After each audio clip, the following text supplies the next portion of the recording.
অনেক ছাত্রছাত্রী স্তব্ধ হয়েছে। সেখানে একজন টিচার ছিলেন, উনি নিজের জীবনকে বাজি রেখে বাচ্চাদেরকে নিরাপদে বেরোতে নিয়েছেন এবং শেষে নিজেকে মৃত্যুবরণ করেছিলেন। মৃত্যুর পর দেখা গেছে উনিও কিন্তু কিন্তু উনি কখনো নিজেকে সেই নাম বিক্রি করে কোনো ফায়দা লুটতে চাননি। উনি নীরবে নিজের আত্মত্যাগের মাধ্যমে মানুষের সেবা সফল করে দিয়েছেন। এই হল নেয়ার পরিবার। আন্তর্জাতিক উন্নয়ন, সমন্বয় এবং অর্থনৈতিক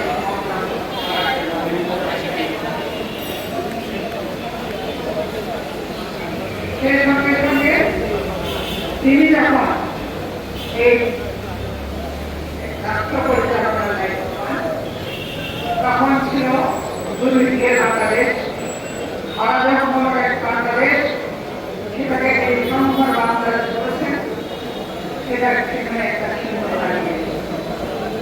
এবং ওনার সুযোগ্য উত্তরসূরি দেশনেত্রী বেগম খালেদা জিয়া, তিনিও 3 দিনের প্রধানমন্ত্রী এবং তিনি দায়িত্ব নেওয়ার পর দেশকে সেইভাবে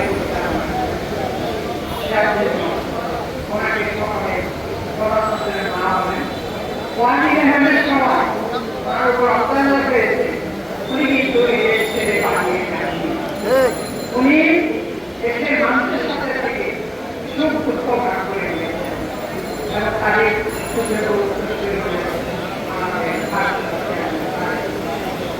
তিনিও ওয়ানিদের সময় চেষ্টা করে পরবর্তীতে বিদেশে চলে বাস করেন এবং এখনো 1000 মাইল দূরে থেকে দলটাকে শক্ত হাতে ধরে তিনি কিন্তু এই পর্যন্ত বিএনপি নিয়েছিলেন।